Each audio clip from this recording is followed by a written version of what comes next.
सबसे बड़ी खबर बता रहा हूं मैं इस समय, और ये बड़ा झटका है ट्रंप सरकार को, इसलिए मैं आपको लाइव बता रहा हूं। ट्रंप सरकार में भगदड़ मच गई और एक बड़ा इस्तीफा हुआ है। प्रेसिडेंट ट्रंप में भगदड़ मची है और आतंकवाद विरोधी एजेंसी के अधिकारी ने इस्तीफा दिया है। बोले ईरान से कोई खतरा नहीं था। अमेरिका के राष्ट्रपति डोनाल्ड ट्रंप को बड़ा झटका लगा है। तो ये सबसे बड़ी खबर है जो मैं आपको बता रहा हूं। और ये देखिए, युद्ध के 18वें दिन में बता रहा था आपको कि अमेरिका बैकफुट पर है। अमेरिका के उपराष्ट्रपति ने कहा था कि मैं बिल्कुल युद्ध के पक्ष में नहीं था और ये सब कुछ जो ट्रंप ने है वो खुद अपनी मर्जी से किया है। मैंने जो डिसेंट नोट लगाया था, अगर मैं उस बात का खुलासा कर दूं तो मुझे जेल में डाल दिया जाएगा। तो ये सबसे बड़ी खबर है। ट्रंप के नेशनल काउंटर टेररिज्म सेंटर के डायरेक्टर जो केंट ने इस्तीफा दिया है। जो केंट ने कहा है कि इजराइल और मीडिया ने गलत जानकारी फैलाकर ईरान के खिलाफ युद्ध का माहौल बनाया। मैं ऐसे युद्ध का समर्थन नहीं करता जिसमें अमेरिकी लोगों को का कोई फायदा ना हो, और झूठ की इस रणनीति का इस्तेमाल इजरायलियों ने हमें इराक युद्ध में घसीटने के लिए भी किया था, जिससे हमारे देश के हजारों सर्वश्रेष्ठ पुरुष और महिलाओं ने जान गंवाई। हम यह गलती दोबारा नहीं कर सकते हैं। इजराइल द्वारा रचित युद्ध में मैंने अपनी प्रिय पत्नी शैनन को खो दिया। मैं अगली पीढ़ी को इस युद्ध में लड़ने और मरने के लिए भेजने का समर्थन नहीं कर सकता। जो केंट को समझ आ गया कि इजरायलियों का चाल, उम्मीद है बाकी अमेरिकियों को भी जल्दी समझ में आएगा। ये बड़ी खबर है जो सोशल मीडिया पर वायरल है, और मैं इसलिए कह रहा हूं सोशल मीडिया ही सच्चा मीडिया है, सोशल मीडिया ही बहुजन मीडिया है। वहीं एनआईए ने 6 यूक्रेनी नागरिक और 1 अमेरिकी नागरिक को गिरफ्तार किया है। ये सब अंतर्राष्ट्रीय स्तर के टेररिज्म कैंप चलाते थे। ये सबसे बड़ी खबर है। अमेरिका में भगदड़ मच रही है। अमेरिका के बड़े अधिकारी ने बड़ा इस्तीफा दिया है और सोशल मीडिया पर सब जगह वायरल हो रहा है। इससे पहले उपराष्ट्रपति ने भी युद्ध से असहमति जताई थी। एक सीनेटर ने तो यहां तक कह दिया कि दरअसल बेंजामिन नेतन्याहू को इजराइल को पिछले 40 सालों से एक बेवकूफ राष्ट्रपति का इंतजार था जिसकी आड़ में उससे हमला कराया जा सके। तो ये सबसे बड़ी खबर बता रहा हूं, सबसे खतरनाक खबर बता रहा हूं, और ईरान युद्ध पर यह सबसे बड़ा अपडेट है। उसके साथ कुछ और आज दिन भर के अपडेट है, मैं चाहता हूं आपको बताऊं। अमेरिकी एयरक्राफ्ट कैरियर अब्राहम लिंकन पर ईरानी मिसाइल हमले की खबर 100% सही थी। किसी ने यकीन नहीं किया। विदेशी समाचार एजेंसियों ने इस पर सवाल उठाए हैं। बगदाद को, आज की खबर सारी बता रहा हूं, बगदाद को आज फूंक दिया गया है। उसका जो इंटरनेशनल एयरपोर्ट है वो फूंक दिया गया है। आपको जानकर हैरानी होगी कि अगर कोई बगदाद से वीडियो रिलीज करना चाहे हमले का तो उसे 2 लाख का उस पर जुर्माना लगता है। ईरान ने कहा है कि अब याचना नहीं रन होगा और उम्मीद से भी बहुत भीषण होगा। ईरान के इस फैसले से दुनिया भर में हलचल मचना तय है। मचना तय। अमेरिका और इजराइल के लूज मोशन लगने तय हैं। इस तरह के कमेंट्स लिखे जा रहे हैं। न्यूज एजेंसी रॉयटर्स के अनुसार ईरान को युद्ध रोकने के लिए 2 देशों द्वारा मध्यस्थता की पेशकश की गई थी, पर ईरान के नए सुप्रीम लीडर मुस्तफा खामनेई ने कहकर प्रस्ताव खारिज कर दिया कि युद्ध हमने शुरू नहीं किया, हम पर थोपा गया, हम इजराइल और यूएस को हराए बिना नहीं रुकेंगे। चलिए, मिडिल ईस्ट की टेंशन के चलते ये सबसे बड़ी खबर है जो बता रहा हूं, और ये दुनिया भर में ये खबर सोशल मीडिया पर वायरल है। अमेरिका में भगदड़ मच रही है। अमेरिका के बड़े अधिकारी ने इस्तीफा दिया है और अमेरिकी श्रेष्ठता का अंत हो गया है। खबर है कि चीनी रक्षा कंपनी जिंगान टेक्नोलॉजी ने घोषणा की है कि उसके सिस्टम ने ईरान के ऊपर उड़ रहे अमेरिकी नॉर्थप ग्रुम्बन B2 स्प्लिट स्टील्थ बॉम्बर द्वारा उत्सर्जित रेडियो सिग्नलों को इंटरसेप्ट किया है। हम जानते हैं कि इस बॉम्बर की सबसे महत्वपूर्ण विशेषता इसकी स्टील्थ क्षमता है। फिर भी जिंगान के सिस्टम ने ईरान में एक मिशन से लौटते समय विमान द्वारा उत्सर्जित रेडियो सिग्नलों को सफलतापूर्वक पकड़ लिया। यह विमान ऑपरेशन के शुरुआती चरणों में पेट्रो 41 से पेट्रो 44 कॉल साइन के तहत काम कर रहा था। यह सिस्टम गतिविधि पैटर्न का विश्लेषण करने के लिए कृत्रिम बुद्धिमत्ता पर निर्भर करता है। कंपनी ने बताया है कि उसे न केवल सिग्नलों का पता लगाया बल्कि अमेरिकी सेना के सिग्नलों और गतिविधियों के क्रम को पुनर्निर्मित करके संघर्ष शुरू होने से पहले ही उसके शुरुआती संकेतों का अनुमान लगाने में भी कामयाबी हासिल की है। कंपनी ने इसे पिछले 2 दशकों में मध्य पूर्व में अमेरिकी सेना का सबसे बड़ा जमावड़ा बताया है। यह अमेरिकी हवाई श्रेष्ठता की उकांत है। अतः सभी अमेरिकी विमान चीनी कृत्रिम बुद्धि AI की निगरानी में है। तो सोचिए, क्या अमेरिका अब हार के डर से परमाणु हमले की तैयारी कर रहा है? ये सबसे बड़ी खबर है और बड़ी तैयारी है। ट्रंप को एक सनकी राष्ट्रपति घोषित किया जा चुका है। क्या फिर से अमेरिका जिस तरह से नागासाकी और हिरोशिमा जापान पर परमाणु बम गिराया गया था सेकेंड वर्ल्ड वॉर में, क्या उसी तरह के हालात बन रहे हैं? दुबई इंटरनेशनल एयरपोर्ट को फूंक दिया गया है, ईरान ने फूंक दिया है। ये सबसे बड़ी खबर है जो सोशल मीडिया पर वायरल है। कुछ और बड़ी खबरें जो है मैं आपको बताना चाहता हूं, और ये वो खबरें हैं जो कोई टीवी अखबार आपको नहीं दिखाएगा। इसलिए मैं कह रहा हूं कि सोशल मीडिया ही सच्चा मीडिया है, सोशल मीडिया ही बहुजन मीडिया है। ईरानी रिपोर्टों के अनुसार ईरान ने आज सुबह एक साथ हजारों ड्रोन लॉन्च किए और रेलवे ट्रैक पर सफलतापूर्वक हमला किया है। तो इजराइल के रेलवे ट्रैक को ध्वस्त किया जा रहा है, जिससे सप्लाई चेन बनाया जा रहा है। ये सबसे बड़ी खबर है। और कुवैत की अब खैर नहीं है। खाड़ी देश जहां जहां अमेरिकी अड्डे हैं, कुवैत के अल सलेम एयरबेस पर ईरान का हमला हुआ है। हमले में कई हैंगर रनवे को नुकसान पहुंचा है और एक लड़ाकू विमान भी प्रभावित हुआ है। तो जहां जहां अमेरिका के लड़ाकू विमान है, ईरान वहां वहां हमला कर रहा है। ईरान में लोग सड़कों पर नाच गा रहे हैं। देखिए तस्वीर दिखा रहा हूं। इजराइल के लोग बंकर में हैं, ईरान में लोग नाच गा रहे हैं। और यमन हूथी का बड़ा ऐलान, पूरे वेस्ट का दिमाग सोचिए। ये बड़ी खबर बता रहा हूं। हूथी के प्रवक्ता ने अपने बयान में कहा है कि वो सही वक्त का इंतजार कर रहे हैं। जैसे ही वक्त आएगा वो बाबा अल मंदब को बंद कर देंगे। अगर ऐसा हुआ तो यूरोप में त्राहिमाम मच जाएगा। बाबा अल मंदब एक लौता रास्ता है जहां से यूरोप में गैस ऑयल की सप्लाई होती है। अगर रुका तो यूरोप सड़क पर होगा। सोचिए, जो हेरिटेज जो मोरमुज जो है उससे एशिया में तेल आता है, अफ्रीका में तेल आता है। और ये बड़ी खबर है। तो होर्मुज को, स्ट्रेट ऑफ होर्मुज को बंद रखने से साउथ एशिया में तेल की हाहाकार मचा हुआ है। और अगर बदल अल मदब अगर बंद हो गया तो ये बड़ी खबर है जो मैं आपको बता रहा हूं। बाब अल मंदब जो है इसी के रास्ते यूरोप में तेल जाता है। तो यूरोप में भी बड़ी अफरा तफरी का माहौल हो सकता है। और स्ट्रेट ऑफ होर्मुज से भारत में तेल आता है, एशिया में तेल आता है। ये बड़ी खबर बता रहा हूं। अफ्रीका के देशों में तेल जाता है। और ये बड़ी खबर बता रहा हूं। तो हूथी जो है इस युद्ध में यमन के लड़ाके हैं। मैं पहले भी कह रहा हूं कि 3 तरीके से अब ईरान लड़ रहा है। हमास भी खड़ा हो गया है। लगातार फिलिस्तीन में जो हमास के लड़ाके हैं वो आईडीएफ इजरायली सैनिकों पर हमला कर रहे हैं। तो हूथी, हमास और हिजबुल्ला, इन तीनों का जो मिश्रण है वो बड़ी ताकत बन रही है। और ये बड़ी स्ट्रेट ऑफ होर्मुज और बाब अल मंदब, अगर बाब अल मंदब अगर बंद कर दिया गया तो यूरोप में भी तेलों की बड़ी किल्लत हो सकती है। और आराक्ची जो हैं अभी भी स्टार बने हुए हैं। पूरी दुनिया ने ईरान के विदेश मंत्री को लोहा मान लिया है। मैं आपको फिर बता दूं कि अमेरिका के बड़े सैन्य अधिकारी ने इस्तीफा दिया है। वहीं हमास, हितू और हिजबुल्ला लगातार हमले कर रहे हैं। हूती जहां समंदर में मोर्चा खोले हुए हैं, हमास लगातार फिलिस्तीन में इजरायलियों को भगा रहा है। हिजबुल्ला जो है उसने तो ईरान के कई निकटवर्ती शहरों पर कब्जा कर लिया है। इस तरह की खबरें आ रही है। तो पासा बिल्कुल बदल गया है। कल तक जो अमेरिका ईरान पिछले युद्ध में मजबूत दिख रहा था वो अब कमजोर और लाचार दिख रहा है।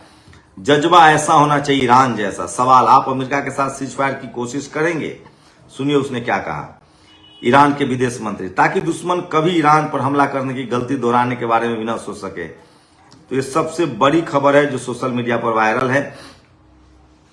और सोशल मीडिया ही सच्चा मीडिया है, सोशल मीडिया ही बहुजन मीडिया है।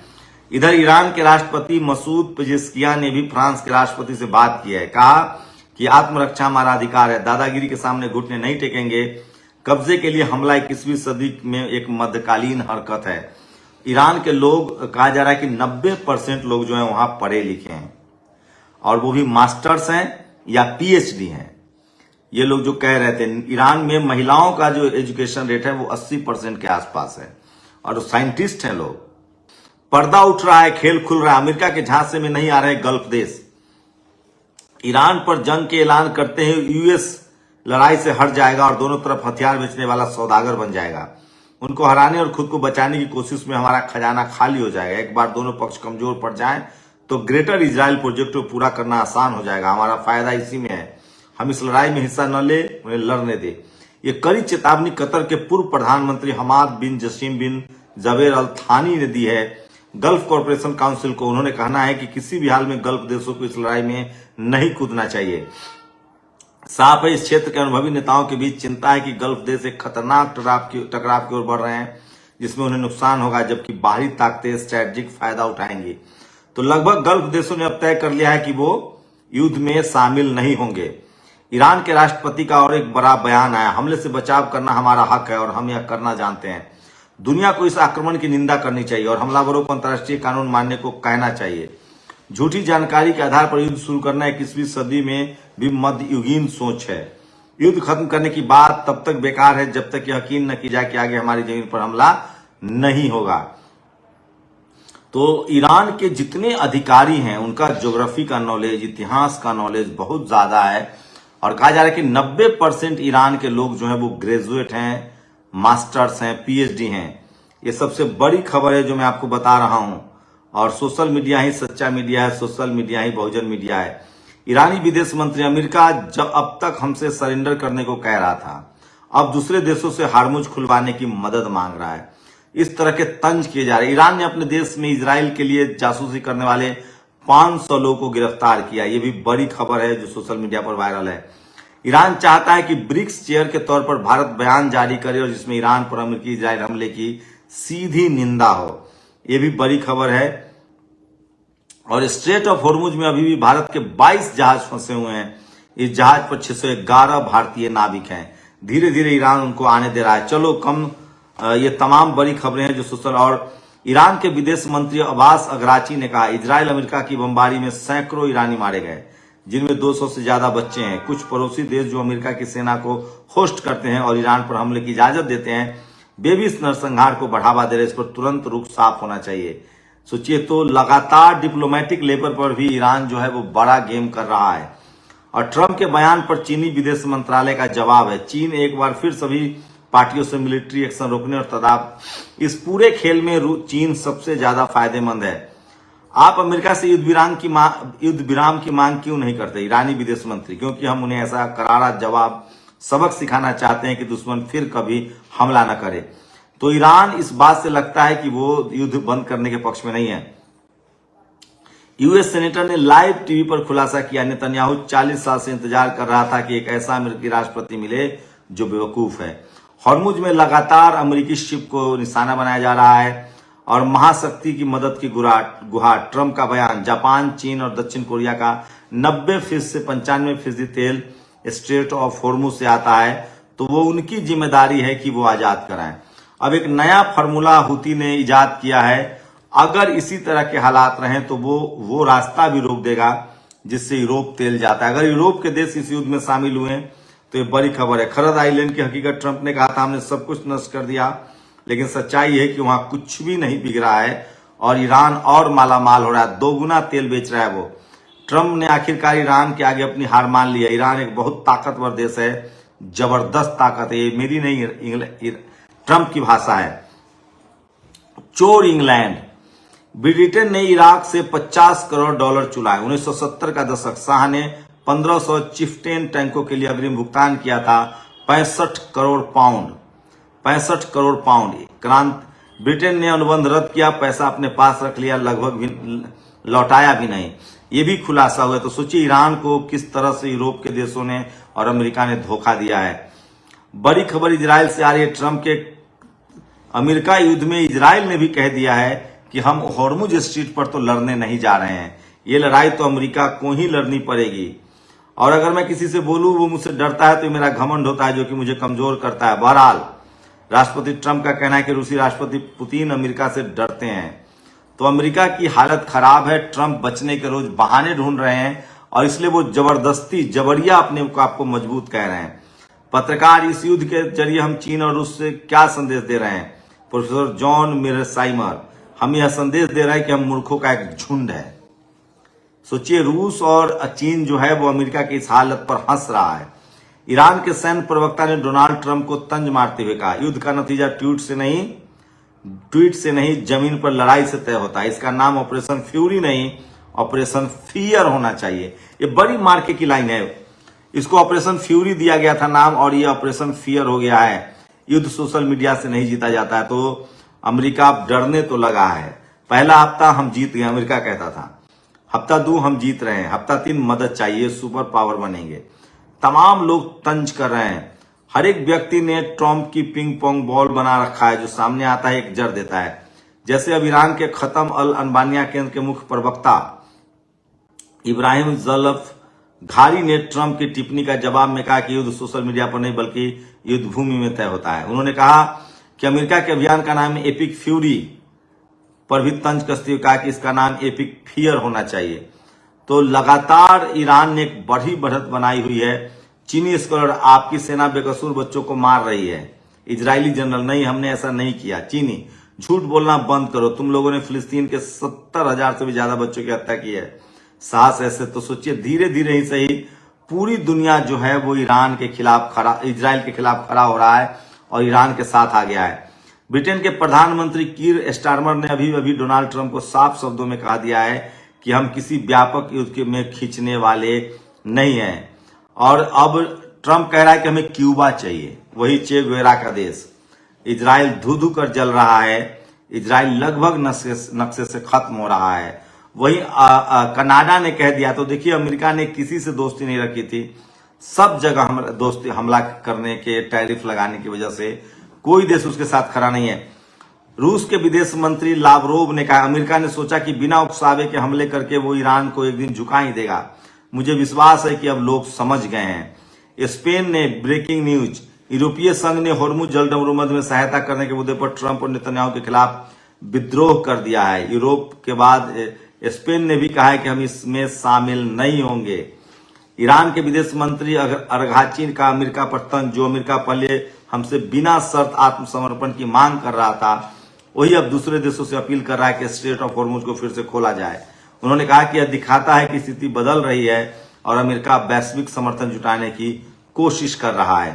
तो ये जो युद्ध है वो कूटनीतिक स्तर पर कैसे लड़ा जा रहा है वो मैं आपको बता रहा हूं। तमाम खबरें हैं और ट्रंप कह रहे ईरान के खिलाफ हमारा जबरदस्त सैन्य अभियान पूरी ताकत से जारी है।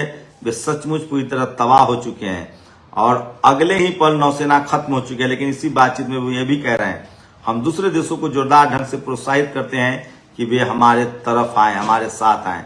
तो ये बड़ी खबर है। इसी बीच जर्मन चांसलर मर्ज का ईरान अमेरिका इजरायल युद्ध पर बयान आया है। नाटो एक रक्षा गठबंधन है, हस्तक्षेप करने वाला गठबंधन नहीं है, इसलिए नाटो नहीं लड़ेगा।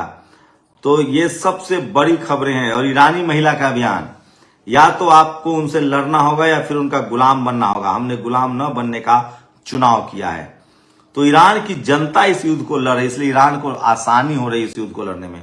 ईरान के सैन्य प्रवक्ता ने कहा है कि ऑपरेशन फ्यूरी नहीं, ऑपरेशन फियर है ये। तो ये तमाम बड़ी खबरें हैं जो सोशल मीडिया पर वायरल है। और अब लगता है कि पाकिस्तान के भी दिन खराब हो रहे हैं, उसने भी अफगानिस्तान पर हमला कर दिया है। तो बड़ी खबर है जो सोशल मीडिया पर वायरल है। ये तमाम खबरें हैं कि लगातार ईरान युद्ध के 18वें दिन तमाम बड़ी खबरें बता रहा हूं जो सोशल मीडिया पर वायरल है। आप लोग अपनी प्रतिक्रिया जरूर दीजिए। बहुत बहुत शुक्रिया। नेशनल दस्तक की आपसे गुजारिश है कि अगर इसको बचाना चाहते हैं तो नेशनल दस्तक को सब्सक्राइब करने के लिए रेड कलर के सब्सक्राइब बटन को दबाएं, फिर बेल आइकन की घंटी दबाएं। नेशनल दस्तक को बचाने के लिए बहुत जरूरी है कि हर खबर को शेयर करें, लाइक करें, कमेंट जरूर करें।